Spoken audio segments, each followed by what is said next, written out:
কুমিল্লায় গত ২৪ ঘন্টায় নতুন করে আরও ১৫ জন রোগীর হামের উপসর্গ নিয়ে হাসপাতালে ভর্তি হয়েছেন। চিকিৎসাধীন রয়েছেন ৫৬৭ জন রোগী।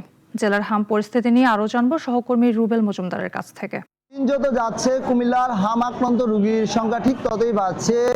কুমিল্লার এই পর্যন্ত ৫ জন রোগী হামে আক্রান্ত হয়ে মারা যাওয়ার সংবাদ পাওয়া গেছে। এদের মধ্যে ২ জন কুমিল্লা মেডিকেল কলেজে চিকিৎসাধীন অবস্থায় মারা যান, আর বাকি ৩ জনই ঢাকার বিভিন্ন হাসপাতালে চিকিৎসাধীন অবস্থায় মারা যান বলে আমরা জানতে পেরেছি। তবে একটি সুখবরের বিষয় হচ্ছে, গতকালকেই কুমিল্লা মেডিকেল কলেজ হাসপাতালে হাম এবং রুবেলা যে টিকা সেটি কিন্তু দেওয়ার কার্যক্রম শুরু হয়েছে। এছাড়া কুমিল্লার যে সিভিল সার্জন রয়েছে, আমি তার সাথে কথা বলেছি, তিনি আমাদেরকে যেমনটি জানিয়েছেন আজ সকাল থেকেই বিশেষ করে ১৭টি উপজেলাতে হাম এবং রুবেলা টিকা দেওয়ার কার্যক্রম শুরু হয়েছে বলে আমাদেরকে তিনি জানিয়েছেন। আমি এখন যে এলাকাটিতে আছি এটি হচ্ছে কুমিল্লার সদর হসপিটালে। সেখানেও সকালেই চিকিৎসার জন্য বা হাম আক্রান্ত সন্দেহ পরীক্ষার জন্য অনেকে এসেছেন।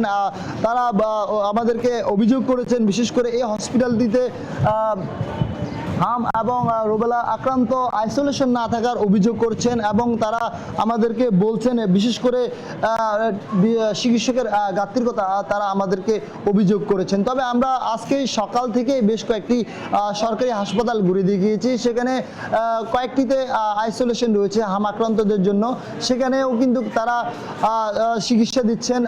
বিশেষ করে তাদের জন্য আলাদা ওয়ার্ডের ব্যবস্থা করেছেন বলে হাসপাতাল কর্তৃপক্ষ আমাদেরকে এমনটি জানিয়েছেন। তবে আরেকটি বিষয় জানিয়ে রাখি, কুমিল্লাতে ২০০ শয্যার একটি শিশু হাসপাতাল রয়েছে, সেটি বন্ধ থাকায় বিশেষ করে শিশু রোগীদের কিন্তু বেশ বেগ পেতে হচ্ছে। তারা কিন্তু হাম আক্রান্ত সন্দেহ নিয়ে তারা সিট না পেয়ে ঢাকার বিভিন্ন হাসপাতালে যাচ্ছেন বলে আমাদেরকে এমনটি অভিযোগ করেছেন।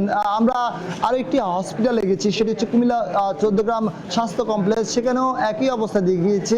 বিশেষ করে সিট না পেয়ে অনেকে হতাশ প্রকাশ করেছেন এবং আইসোলেশনের ব্যবস্থা না থাকায় তারা খুব প্রকাশ করেছেন। আমি এখন যে এলাকাটিতে আছি এটি হচ্ছে কুমিল্লা আদর্শ সদর। এখানে একটি আইসোলেশন রয়েছে, সেখানেও বেডের তীব্র সংকট রয়েছে বলে রোগীরা আমাদেরকে অভিযোগ করেছেন।